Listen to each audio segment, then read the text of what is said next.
नमस्कार मित्रांनो, आज मी तुम्हाला एक आगळी वेगळी गोष्ट या चॅनलवर तुमचं सर्वांचं स्वागत आहे. कथेला जास्तीत जास्त लाईक करा, शेअर करा आणि चॅनलला सबस्क्राईब करा.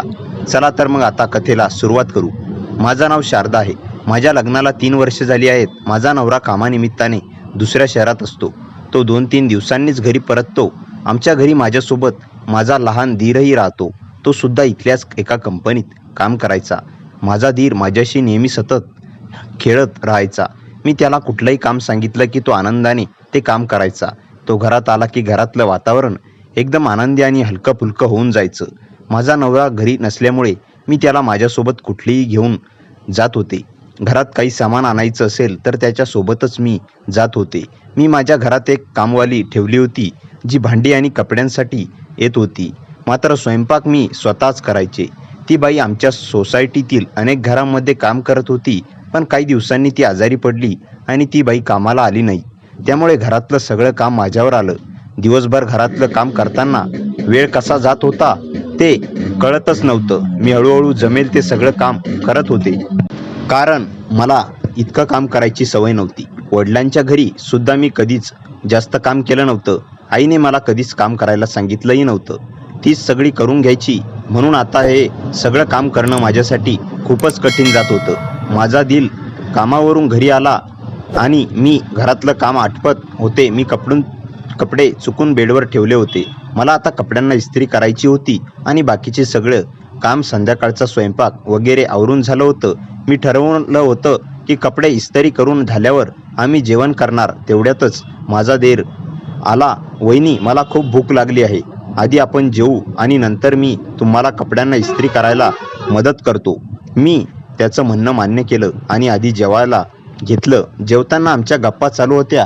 माझा दीर अचानक म्हणाला, वहिनी, दादाचा फोन वगैरे आला होता का? मी त्याला सांगितलं, हो आला होता. 2 दिवसात ते येणार आहेत. ते हे ऐकताच त्याचा चेहरा एकदम उतरला. मी त्याला विचारलं, काय झालं? तुम्ही असे गप्प का झालात?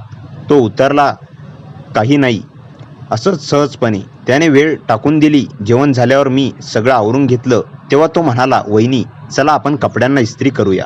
मी इस्त्री करायला लागले, पण त्याने लगेच मला थांबवलं.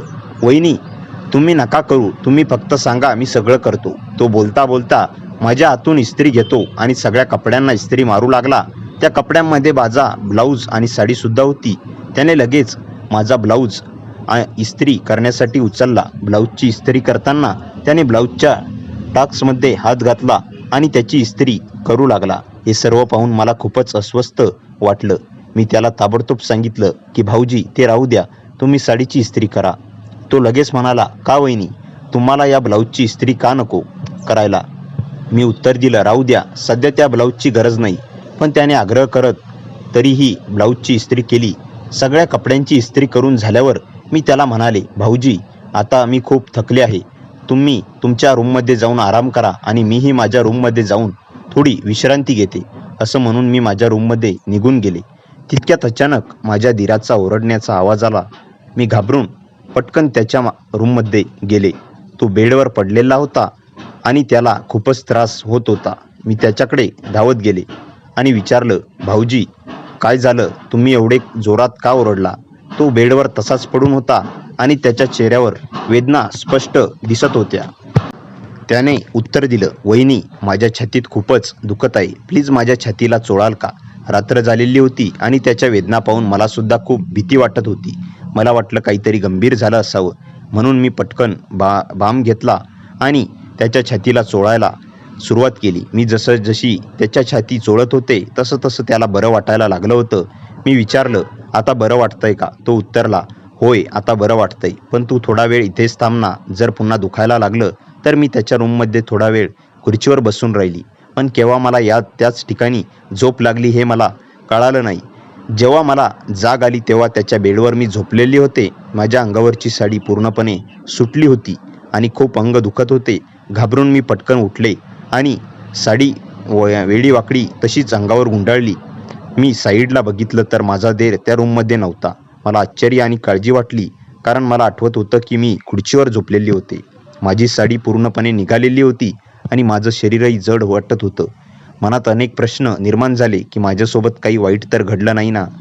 या रूममध्ये माझा देर होता आणि मी बेडवर झोपलेले होते. तोही माझ्याजवळ झोपलेला होता का? पण मी तर खुर्चीवर बसले होते आणि आता मी बेडवर कशी पोहोचली? हा सगळा विचार करताच मी खूप घाबरले. मी माझ्या धीराला विचारायचं ठरवलं. मी त्याच्या शोधात किचनकडे धावले. प्रवेशद्वारात उभे राहिल्यावर त्याची पाठ दिसली. सावकाश कॉफीचा कप धरून खिडकीकडे तो एकटक लावून बघत होता. काही क्षण मी श्वास थांबून त्याला निहाळलं, मग हळूच हात पाऊल टाकले. भाऊजी, माझा आवाज ऐकताच तो वळला. त्याच्या डोळ्यात एक अद्भुत गांभीर्य होतं, पण त्याच्याखाली काहीतरी अस्वस्थ, काहीतरी विचलित दिसत होतं. मी खुर्चीवर झोपले होते ना, मग बेडवर कसे आले? आणि माझा तो स्वतःचा ओठ थरथरत होता. माझी साडी आणि अंग खूप जड वाटतंय. तुम्ही काही अनुचित प्रकार बाजूला कप ठेवून माझ्याकडे आला. त्याचा चेहरा अत्यंत गंभीर होता. काहीतरी अनुचित नक्कीच घडलं आहे वहिनी. माझ्या हातून एक गैर घडलं. माझा जीव थरकापला, पण त्याने पुढे म्हणायला सुरुवात केली तेव्हा त्याचा आवाज कोमल पश्चातापाने भरलेला होता. तू खुर्चीवरच इतकी शांत, इतकी निश्चिंत झोपलेली होतीस. तुझ्या चेहऱ्यावर एक शांत मासूम हसू होतं. मी तुला उचललं आणि बेडवर ठेवलं, इतकं हलकं की तुला जाग येऊ नये म्हणून मी श्वासही धरून ठेवला होता. मीही तिथेच झोपलो होतो, कारण मला कधीच वाटलं नव्हतं की आपल्या दोघांच्या निरागस जवळकातून काही बदल घडू शकतो. त्याने थोडं थांबून एक दीर्घ श्वास घेतला, डोळे मिटले. मग तू रातभर तू झोपेत हलत होतीस. तुझा हात कधी माझ्या हातावर, कधी माझ्या छातीवर पडायचा. तुझा स्पर्श इतका कोमल, इतका निस्पष्ट होता की माझ्यासाठी एक यातना झाला. की दूर सरकण्याचा, तुझ्यापासून अंतर ठेवण्याचा प्रयत्न केला, पण माझं शरीर माझ्या ताब्यात नव्हतं. तू झोपेतच एकदा माझ्या गालाला हात लावला. त्याचा आवाज खूप ओला झाला होता. तेव्हा माझं सर्व नियंत्रण ढासळून पडलं. मी तुला जवळ ओढलं, फार जवळ. तुझं माझं श्वास एकमेकांत मिसळले. तुझ्या केसांचा सुगंध माझ्या श्वासात सामावला. तुझ्या ओठांच्या आसपासची कोमल ऊब माझ्या ओठांना जाणवली आणि मी तिथेच थांबलो नाही. माझ्या होतकरू हातांनी मी तुझी साडी सैल केली. तुझ्या शरीराच्या उबदार मृदुल वक्रांना मी माझ्या हातांनी शोधलं. झोपेत एक स्पष्ट कुरकुरीत केलीस आणि ते ऐकून माझ्या मनातला शेवटचा अवरोधही पार निखळून गेला. तो माझ्याकडे पाहिला. त्याच्या डोळ्यात आता पश्चाताप नव्हता, एक प्रचंड विदारक सत्य होतं. मी तुझ्यावर प्रेम करतो वहिनी, फक्त देर म्हणून नाही, तर एक पुरुष म्हणून. आणि रातभर मी तुझ्याशी असेच प्रेम केले. तू झोपेत तू माझ्याकडे स्थिरपणे पाहिलंस असं वाटलं, पण मग तू पुन्हा गाढ झोपेत लीन झालीस. माझं सर्व आयुष्य मी तुला दूर ठेवण्याचा प्रयत्न करतो, पण काल रात्रीस माझं सर्व बंधन, नियंत्रण सुटून पडले आणि आता मी तुझ्यासमोर निव्वळ उघडा झालो आहे. मी काय केलं ते तुला सांगितलं आहे. आता तू ठरवशील ते मान्य आहे. मी त्याचं बोलणं ऐकताच मी त्याला थांबवलं. थांबा भाऊजी, असं काही तुमच्याकडून होऊ शकत नाही. माझा विश्वास बसत नाही की तुम्ही असं काही केलं असेल. खरं सांगा, तुम्ही खोटं बोलताय ना? तुम्ही मस्करी करताय ना? कृपया सांगा ना प्लीज. आता माझा जीव अडकला आहे. माझा विश्वास बसत नाही की ही चूक आपल्या दोघांच्या हातून घडली आहे. पण तुमच्या तोंडाने मला खरं सांगा. माझा देव माझी अवस्था पाहून हसला आणि म्हणाला, वेळी वहिनी, असं काहीही झालेलं नाही. मी फक्त तुमची मस्करी करत होतो. मला बघायचं होतं की तुझा माझ्यावर विश्वास आहे की नाही. आपल्या दोघांमध्ये काहीही घडलं नाही. जेव्हा तू खुर्चीवर झोपली होतीस तेव्हा मी तुला बेडवर टाकलं, पण मी त्या रूममध्ये झोपलो नाही. मी तुझ्या रूममध्ये जाऊन झोपलो. राहिली गोष्ट साडीची, तर तुला उचलताना ती साडी माझ्या पायाखाली आली आणि सुटली. आणि तुझ्या अंगाचं जड होण्याचं कारण म्हणजे तू खूप वेळ खुर्चीवर झोपली होतीस म्हणून अंग ताटलं असेल, बाकी काही नाही.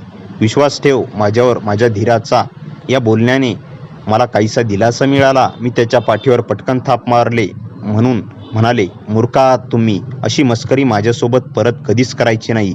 माझा जीव जाईल. तो हसून उत्तरला, वहिनी, मी तुमच्यासोबत मस्करी करणार नाही तर कोणासोबत करणार? मला हक्क आहे तुमच्यासोबत मस्करी करण्याचा. तर मी त्याच्या पाठीवर हलकंसं मारून म्हणाले, मस्करी नको पुन्हा. खरंच भीती वाटली होती मला. तो हलकंसं हसला, पण त्याच्या हसण्यात अजूनही काहीतरी लपलेलं जाणवत होतं, काहीतरी जे तो सांगत नव्हता. मी त्याच्याकडे एकटक पाहत राहिले. त्या क्षणी स्वयंपाकघरातील पिवळी मंद लाईट त्याच्या चेहऱ्यावर पडत होती आणि त्याच्या डोळ्यात एक विचित्र चमक मला दिसली, ना मस्करीची ना पश्चातापाची, एक वेगळंच काहीतरी. तो शांतपणे म्हणाला, वहिनी, तुम्ही एवढ्या घाबरता कशाला? मी तुम्हाला कधी दुखावणार नाही. पण मला त्याच्या आवाजातील मृदुता कालपेक्षा वेगळी वाटत होती. जणू एखादा धागा होता जो काल रात्रीच तुटला होता आणि काहीतरी नवीन अनामिक सुरू झालं होतं. मी त्याला म्हणाले, ठीक आहे भाऊजी, आता चला झोपा. मी वळून माझ्या रूमकडे निघाले, पण माझ्या पाठीत त्याचा न बोललेला नजर धावत असायची जाणीव मला सतत होत होती. माझ्या रूममध्ये आल्यावर मी दरवाजा लावला, पण मन मात्र शांत होत नव्हतं. माझा श्वास अजूनही विस्कळीत होता. मी खिडकीजवळ बसून खोल श्वास घेतले, पण मन शांत करण्याचा प्रयत्न केला. पण काल रात्रीचं सर्व दृश्य पुन्हा पुन्हा डोळ्यासमोर येत होतं. मी खुर्चीवर झोपलेली, मग अचानक बेडवर साडी सुटलेली आणि भाऊजींचा कबुली जबाब, जो नंतर मस्करी ठरला. खरंच मस्करी होती का, की तो माझी प्रतिक्रिया पाहत होता, की खरंच काहीतरी त्यांच्या मनात घडत होतं? माझ्या अंगावर काटा आला. मी उठून बेडवर बसले आणि तेव्हाच मला जाणवलं, बेडची चादर थोडीशी घडी मोडलेली होती, जणू कालच रिकामी नसल्यासारखी. मी काही क्षण थिजून राहिले. माझ्या मनात कुजबूज उठली, तो खरंच दुसऱ्या रूममध्ये झोपला होता का, की तो फक्त मला शांत करण्यासाठी म्हणाला? अचानक बाहेरून पावलांचा आवाज आला.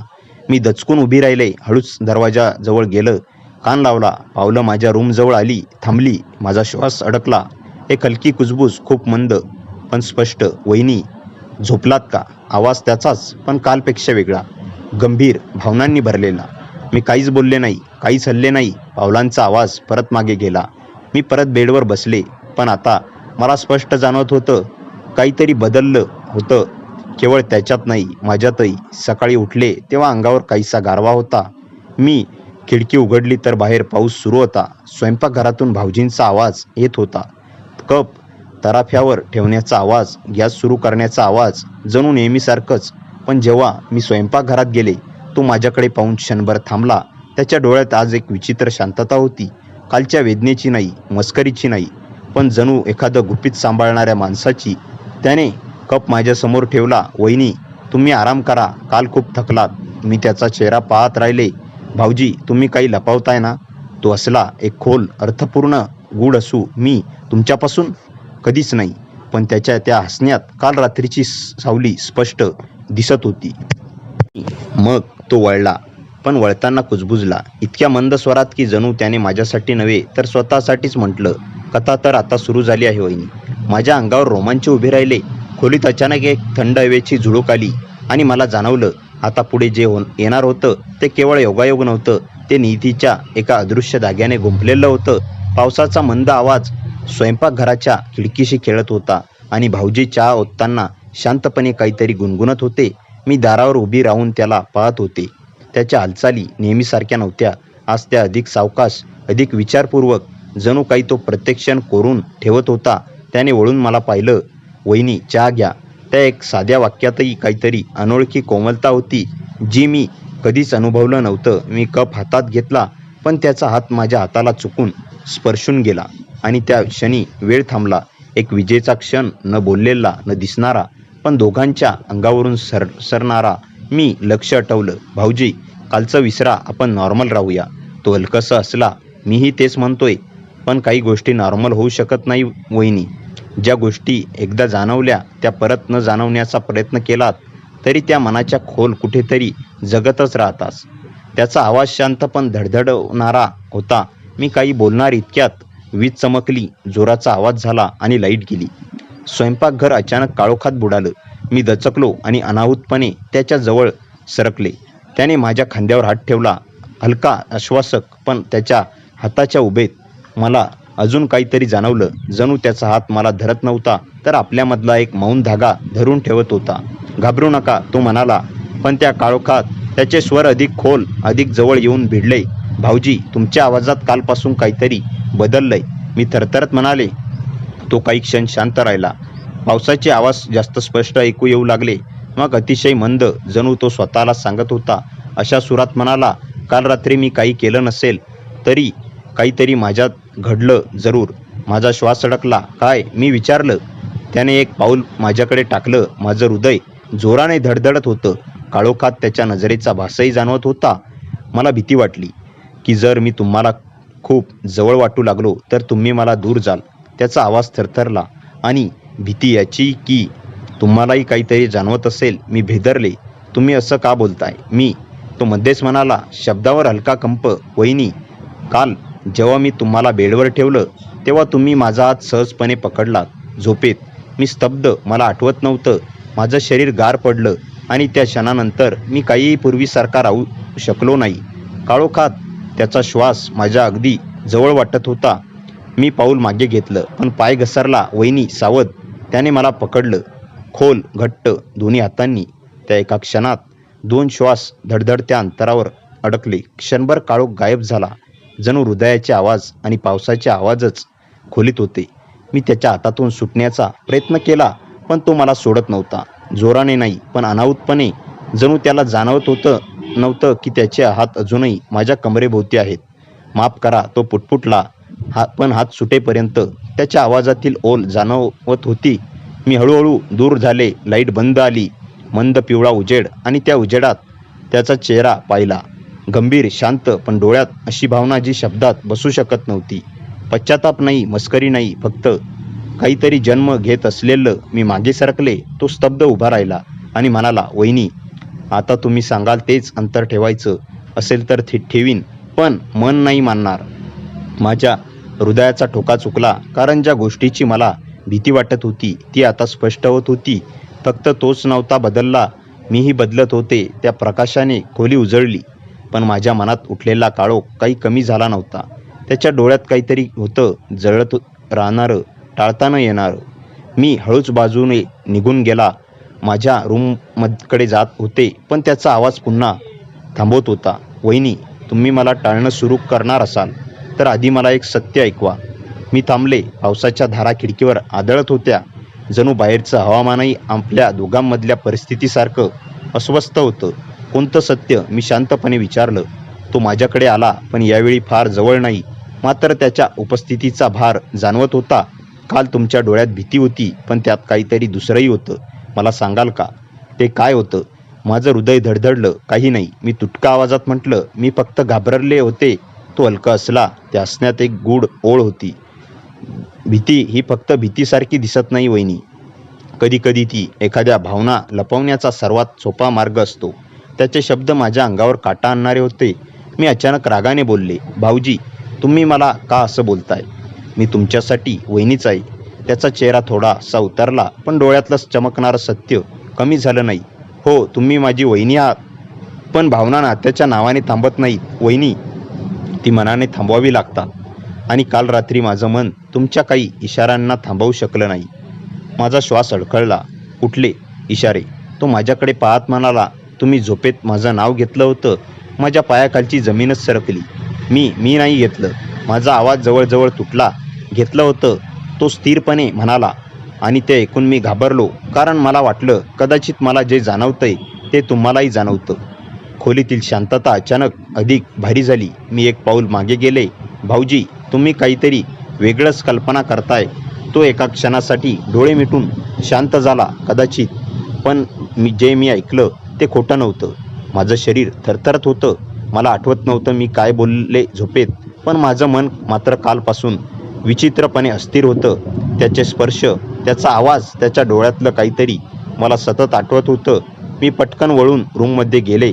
दरवाजा बंद करण्यासाठी हात लावला, पण तो दरवाजाला टेकून शांत आवाजात म्हणाला, वहिनी, तुमचं मन जिथे पळतंय ते तुम्हाला स्वतःलाच घाबरवेल, पण मी तुम्हाला कधीच दुखावणार नाही. त्यांच्या आवाजात इतकी निश्चलता होती की माझ्या डोळ्यासमोर आलेली भीती हळूहळू वितळली आणि त्या जागी काहीतरी धोकादायक शांतता आली. मी दरवाजा लावणार इतक्यात तो पुढे म्हणाला, दादा उद्या येणार आहेत.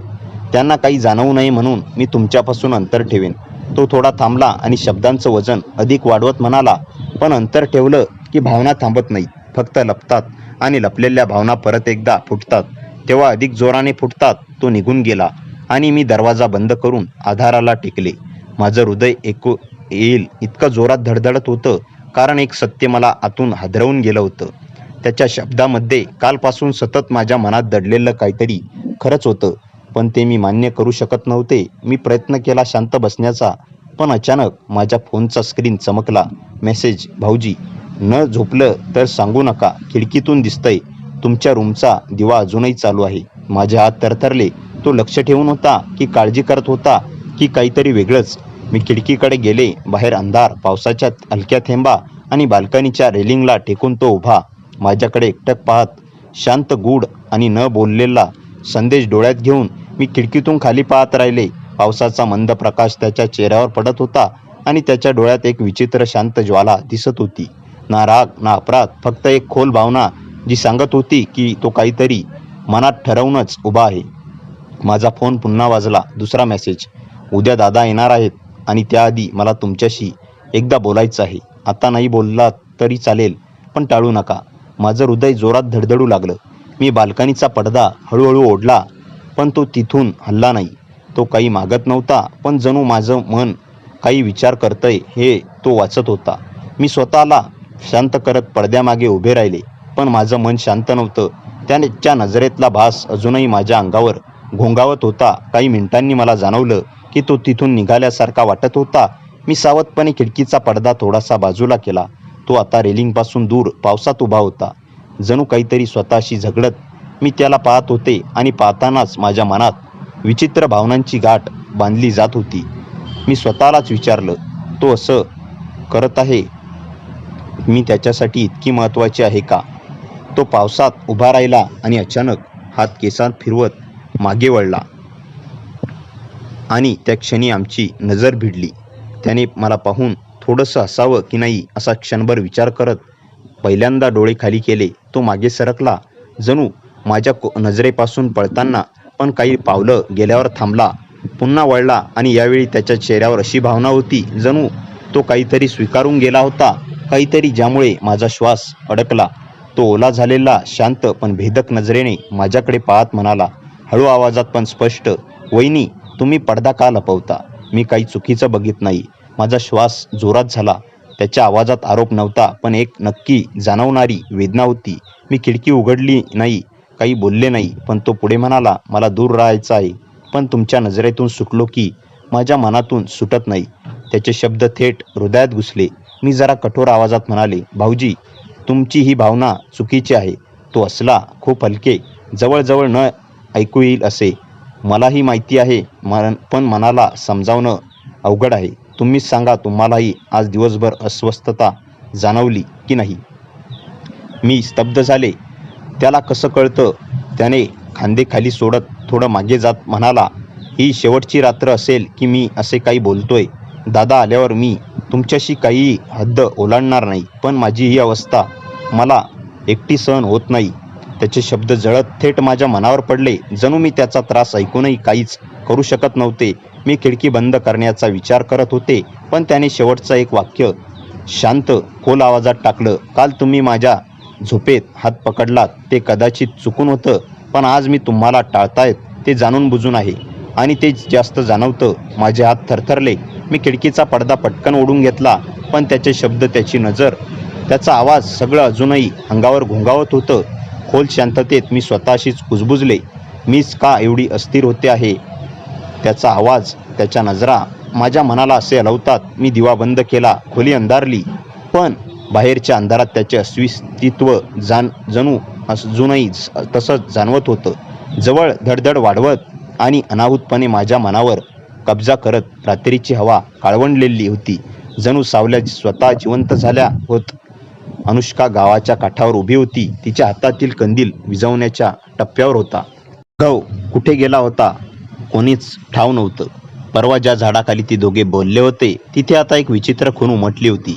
जळालेलं वर्तुळ, जणू जमिनीत कोणी काहीतरी आत ओढून घेतलं होतं. गावात अफरा पसरू लागल्या की जुन्या विहिरीत काहीतरी जागं झालंय, पण अनुष्काला हे फक्त अफवा वाटत नव्हतं.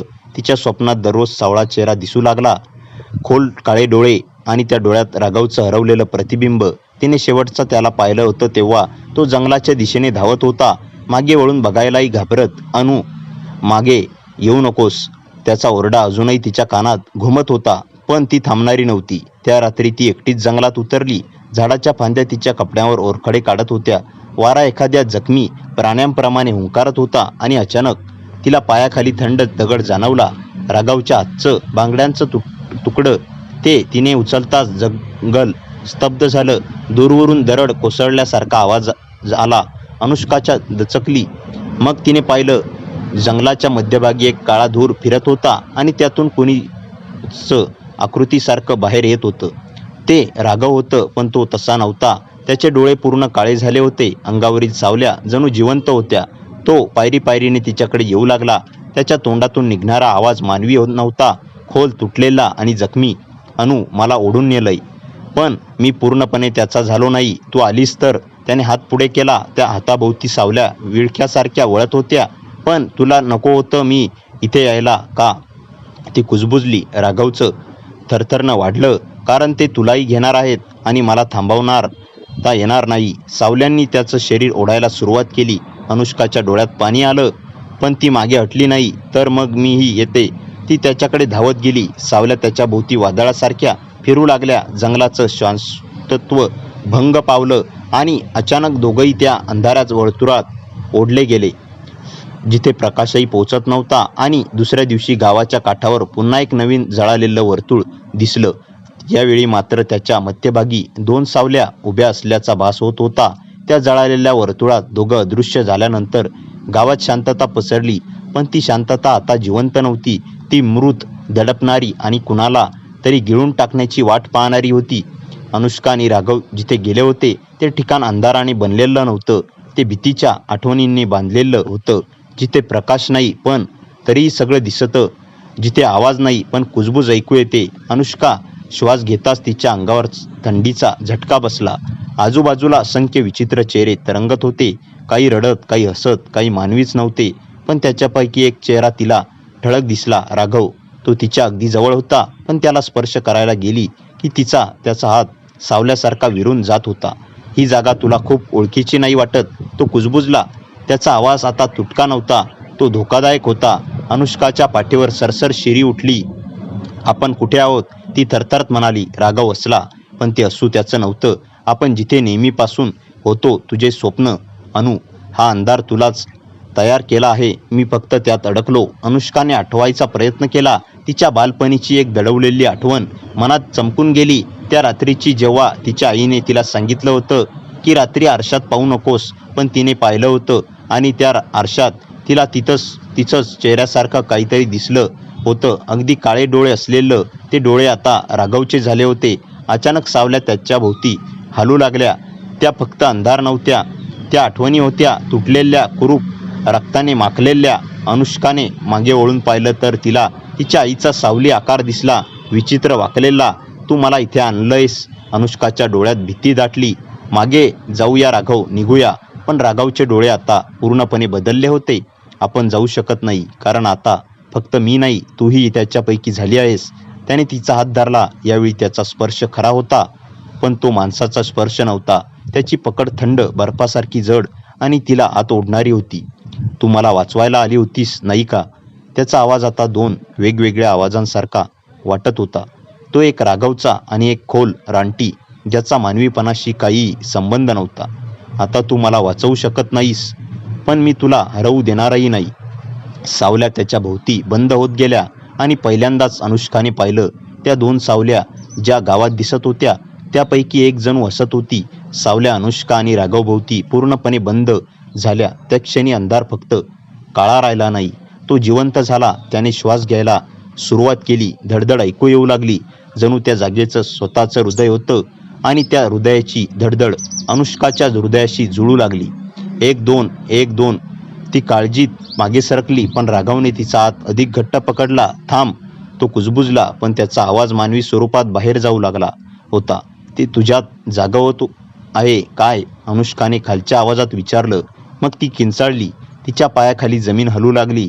काळ्या धुराचे तंतू तिच्या पायाभोवती गुंडाळले, जणू काही शोधत होते. तिच्यात काही ओळखीचं शोधत. तिच्या कानात एकच वाक्य कुजबुजत होतं, परत आलीस, परत आलीस. अनुष्का थरथरली. मी आधी इथे आले होते. राघवचे डोळे तिच्याशी भिडले. आता त्यात माणसाची झलकही नव्हती, पण वेदना होती. अनु, तू या जागेची दार उघडलीस जेव्हा तू लहान होतीस. तू ज्याला आरशात पाहिलंस ते तुझं प्रतिबिंब नव्हतं. थंड लाटा तिच्या पोटात घुसल्यासारख्या झाल्या. तिला अचानक सगळं आठवायला लागलं. रात्रीचे खेळ, तिला जाणवणारी नेहमीची कोणीतरी पाहतंय ही भावना. आणि ती एखादी रात्री जागी झाली तेव्हा तिच्या खिडकीतून जुळी सावली उभी होती, अगदी तिच्यासारखी, पण तिचे डोळे पूर्ण काळे. तू तिला आत येऊ दिलं होतंस, राघव म्हणाला. ती तुझ्या जगात येऊ शकली नाही, पण तू तिच्या जगात येऊ शकलीस. अचानक दूरवरून पायांचे आवाज येऊ लागले. हळू ओढत येणारे अनुष्का आणि राघव वळून पाहतात. आणि त्यांना दिसते ती अनुष्कासारखीच आकृती, पण चेहरा वाकलेला, डोळे खोल काळे आणि तोंड कानापर्यंत फाटलेलं.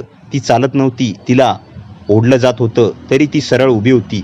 तू माझं आयुष्य जगलंस. तिचा फाटलेला आवाज अनुष्काच्या मेंदूत घुसला. आता मी तुझं घेणार. अनुष्काच्या पायाखालील धूर अचानक सापासारखा वर चढू लागला. राघव तिला सोडवायला धावला, पण लगेचच काळ्या हातांनी त्याला पकडलं आणि दूर फेकलं. त्याचं शरीर हवेत वाकडं तिकडं वेढलं, पण अगदी शेवटच्या क्षणी त्याने ओरडलं, अनु, तिच्या जवळ जाऊ नकोस. तू ती नाहीस. ती तुझं नसलेलं जीवन आहे. अनुष्काला धक्का बसला. त्या काळ्या अनुष्का प्रतिमेनं हात पुढे केला आणि तिच्या पसरलेल्या तळहातावर मानवी नसलेली पण जिवंत धडधडणारी नाडी चालू होती. ती हसली, कारण आता मी तुला पूर्ण करणार आहे. अंधार आता फक्त त्यांच्या भोवती नव्हता, तो त्यांच्या आत शिरायला लागला होता. आणि पहिल्यांदाच राघव किंचाळला. काळ्या अनुष्केचा हात तिच्याकडे वाढलेला होता आणि तिच्या तळहातावर धडधडणारी नाडी पाहून अनुष्काचं श्वासोच्छ्वास अनियमित झाला. त्या नाडीचा आवाज फक्त कानांतच नव्हे, तर तिच्या छातीतही धडधडू लागला. अनुष्काला जाणवलं की तिचं स्वतःचं हृदय त्या नाडीशी जुळत चाललंय. तू माझं जीवन कसं घेऊ शकतेस? अनुष्का थरथरत म्हणाली. सावली प्रतिमा हळूहळू जवळ आली. तिचं स्मित आता विकृतपणे आनंदी होत होतं, कारण तू मला निर्माण केलंस. त्या आरशात पहिल्या भीतीच्या क्षणी, भीती जेव्हा जन्मते ती प्रतिबिंब शोधते, आणि त्या दिवशी तुझी भीती तू नव्हतीस, ते मी होते. अनुष्काच्या डोक्यात चित्र चमकू लागली. ती लहान असताना एकटी बसलेली, कोपऱ्यातील आरशातून एक काळी आकृती तिला पाहणारी, तिच्या सावलीच्या तोंडात कानापर्यंत फाटलेलं हसू आणि तिचं स्वतःचं प्रतिबिंब, कधी कधी तिच्यापेक्षा क्षणभर उशिरा हलणं. मग अचानक एक दुसरी आठवण, एक अशी जी तिला कधीच आठवली नव्हती. ती 5 वर्षाची होती. तिच्या आईने तिच्या खोलीतील आरसा कापडाने झाकला होता. तिचे वडील रात्रभर जागे राहून त्या आरशावर मंत्रोच्चार करत होते. तू तिला पुन्हा उघडलं का अनु? तिच्या आईचा थरथरता आवाज आणि मग रडणं. अनुष्काच्या अंगावर काटा आला. मला काहीच आठवत नाही. मी असं काही केलं नाही. काळ्या अनुष्काचे डोळे अरुंद झाले, कारण तू विसरायला शिकलीस. त्यांनी तुला वाचवण्यासाठी आठवणी पुसल्या, पण आठवणी पुसल्या की सावली अधिक भुकेली होते. दूरवर राघव वेदनेने तडफडत होता. सावल्यांनी त्याला जमिनीला खिळवलं होतं, पण त्याचा आवाज अजूनही तिच्यापर्यंत येत होता. अनु, ती जे सांगते त्याचा पूर्ण अर्थ नाहीये. काळी अनुष्का वळली. तिच्या चेहऱ्याचा अर्धा भाग सावलीत गडद होत हळूहळू वितळत होता. जणू तिचा चेहरा स्थिर राहणं हेही या जगात नैसर्गिक नव्हतं. त्याला शांत बसू दे, ती गुरगुरली. तो तुझ्यासाठी नव्हता कधीच. मी आधी आली होते. तुझ्या जन्माच्याही आधी मी देह शांत शोधत होते. तू तो देह आहेस. अंधार आता अनुष्काच्या पायांपर्यंतच नव्हे, तर तिच्या पाठीवरही सरकत होता. जणू तिच्या त्वचेवर काहीतरी लिहित होता. अचानक तिला जाणवलं, त्या थंड धुराने तिच्या त्वचेवर आकृत्या कोरत होत्या. वर्तुळ, सिम्बॉल, तेच जे गावात जळलेलं दिसत होते. हे चिन्ह. ती म्हणाली, कधी सुरू झालं? काळी अनुष्का जवळ आली. तिचा चेहरा आता अनुष्काच्या चेहऱ्यापासून काही इंचावर. त्या रात्री जेव्हा तुझ्या आईने आरसा हटवण्याचा प्रयत्न केला, तेव्हा तू आवाज केलास. तू किंचाळलीस. त्या किंचाळीत भीती होती, आणि माझ्यासाठी ते दरवाजा होता. मी येऊ शकले नाही, पण तू मात्र माझ्याकडे आलीस. तिच्या पोटात थंड धक्का बसला. मी इथे आधी आले होते. काळी अनुष्का हसली. तिचं हसू भयानकपणे खोल होत जात होतं. हो, आणि तू एकटी नव्हतीस. त्या क्षणी अंधारात अजून काही आकृत्या हालू लागल्या. जास्त, अनेक अनुष्केसारख्या. काही तर लहान, तिच्या वयाच्या वेगवेगळ्या टप्प्यावरच्या. काही रडत, काही शांत, काही विकृत. त्या जणू तिच्या विसरलेल्या आवृत्त्या होत्या. प्रत्येक एका वेगळ्या भयाच्या क्षणी जन्मलेल्या. ही माझ्या. तिच्या तोंडून शब्द बाहेरच येईना. हो, काळी अनुष्केने कुजबुजलं. हे सर्व तू आहेस, पण तू जी आठवू दिली नाहीस ती रूप. राघवचा आवाज आता शेवटचा जोर धरत होता. अनुष्केकडे पोहोचला. अनु, ते तुझ्या आठवणी नाहीत, त्या तुझ्यात अडकलेल्या शक्यता आहेत. तू काय बनू शकली असतीस जर अंधाराने तुला आधी मिळवलं असतं. अचानक सर्व सावली, अनुष्का, आकृत्या तिच्याकडे पाहू लागल्या. सर्वांचे काळे डोळे एकाच क्षणी चमकले, आणि काळ्या अनुष्केने हात पुढे केला. आता बाकी पूर्ण कर. जिथे अपूर्ण आहेस तिथे मी पूर्ण करणार. अनुष्काला वाटलं तिची बुद्धी तुटू लागली आहे. तिच्या पाठीवर कोरली जाणारी चिन्ह आता जळायला लागली, आणि अंधार म्हणू लागला, बरीच वर्ष झाली आम्ही तुझी वाट बघतोय. अंधार अनुष्केच्या पाठीवर जळणारी चिन्ह कुरत होता. प्रत्येक चिन्हासोबत तिच्या आठवणी वाकड्या तिकड्या होत गेल्या. ती काही आठवणी तिच्या आठवणी नव्हत्या, काही अशा सत्याच्या ज्याच्या तिच्या अस्तित्वाचा संबंधच नव्हता. काळी अनुष्का त्या असंख्य सावली प्रतिमांच्या पुढे उभी, तिच्या चेहऱ्यावर रक्तासारखी लालसर चमक येऊन कुजबुजली.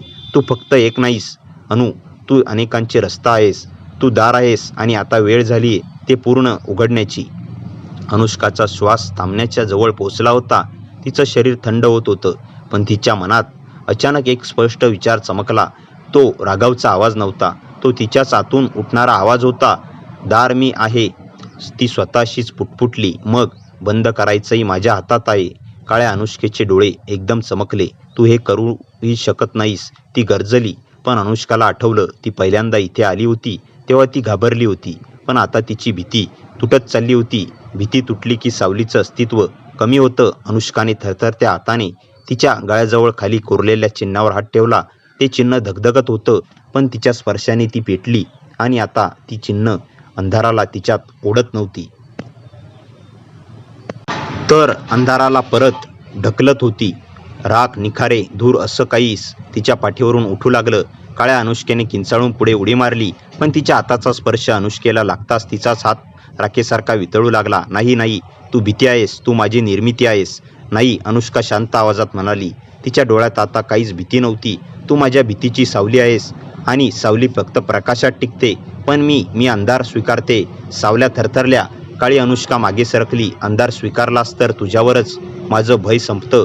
आणि त्या क्षणी अनुष्केच्या शरीरातून काळ्या धुराचा प्रचंड फवारा बाहेर पडला. जणू वर्षांनी वर्ष साठवलेली भीती शरीरातून बाहेर फेकली जात होती. सावली अनुष्का प्रतिमा एक एक करून विरायला लागल्या. काही किंचाळत पळू लागल्या, काही धुक्यासारख्या पांगल्या. काळी अनुष्का मात्र शेवटपर्यंत विरोध करत राहिली. मी गेली तर तू अपूर्ण होशील. अनुष्का तिच्या डोळ्यात पाहत म्हणाली, मी अपूर्ण आहे म्हणूनच जिवंत आहे. तू मात्र संपलीस. आणि ती शेवटची सावली अनुष्केच्या हातांनी नाही तर तिच्या शांततेने विघटली. एका क्षणात अंधार कोसळला. जमिनीवरची चिन्ह राख झाली, हवा उबदार झाली आणि अनुष्केचा श्वास हळूहळू सामान्य झाला. दूरवर राघव मुक्त झाला आणि तिच्याकडे धावत आला. तो तिच्या जवळ बसला. श्वास घेत म्हणाला, अनु तू कशी आहे? अनुष्का थकलेल्या हसून म्हणाली, भीती ही शत्रू नाही राघव, ती दार आहे. पण ते दार आपण उघडतं की बंद ठेवतं ते आपण ठरवतो. अंधाराचे जग तुटायला लागलं. त्यांच्या खाली जमीन प्रकाशासारख्या तुकड्यात विलीन होत होती. चल निघूया, राघव म्हणाला. हो, अनुष्काने मात डोलावली. पण निघण्याच्या क्षणी सावल्यांच्या त्या अवशेषातून एक छोटासा आवाज आला, जेमतेम ऐकू येणे इतका. पुन्हा भेटू. अनुष्केने डोळे मिटले, पण ती मागे वळली नाही. कारण आता तिला माहीत होतं, भय कधीच मरत नाही, पण ते तिला जिंकू शकत नाही. आणि दोघं त्या अंधारातून बाहेर आले. पण जंगलाच्या वाऱ्यात अजूनही एक गडद थंडावा होता. मित्रांनो, कथा कशी वाटली कमेंटमध्ये नक्की सांगा. कथेला जास्तीत जास्त लाईक करा आणि हाईप करा आणि आपल्या मित्रमैत्रिणींमध्ये शेअर करा. आणि हो, चॅनलवर नवीन असाल तर चॅनलला सबस्क्राईब करायला विसरू नका. भेटूया पुन्हा अशाच इंटरेस्टिंग आणि धमाकेदार कथेसह. तोपर्यंत हसत राहा, खुश रहा. धन्यवाद.